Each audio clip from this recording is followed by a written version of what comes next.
Morning Wisdom Wednesday. I am doing this one more time. I recorded it earlier, but the lawnmower was going by the park. The city guys are out at 7 a.m. this morning.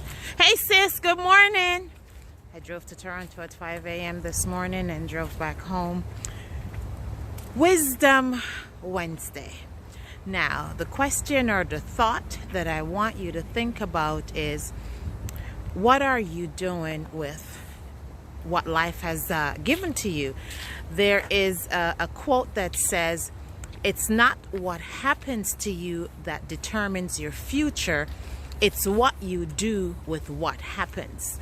And recently I got a video about this, the first female billionaire from Jamaica, Dr.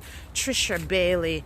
And in her interview, she was sharing, I guess she was at this low point in life, didn't want to live anymore.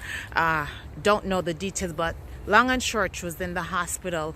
And when she got released, she decided to fly back home. I think she was living in California, but she was in the airport in Orlando. She was in a wheelchair, and she said she sat in a corner in that wheelchair for over 2.5 hours and no one noticed her.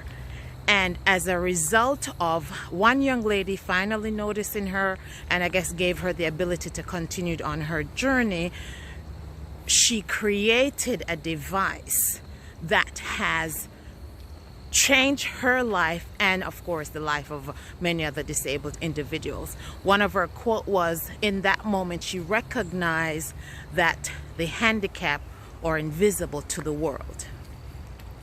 What is your story? What has happened? How can you use your story to change and impact someone's life?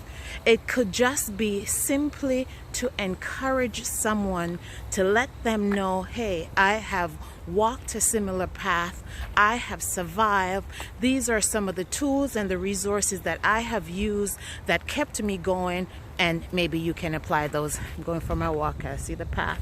So I like being out here as much as possible. Wisdom Wednesday. It's not what happens to you, it's what you do with what happens. In Jamaica, we have a saying. They say, life give you lemon, make lemonade juice. Basically, if something bad happens, turn it around, use it for good. Add some sugar, add some water, and make yourself some juice. So, have a good day. Wisdom Wednesday.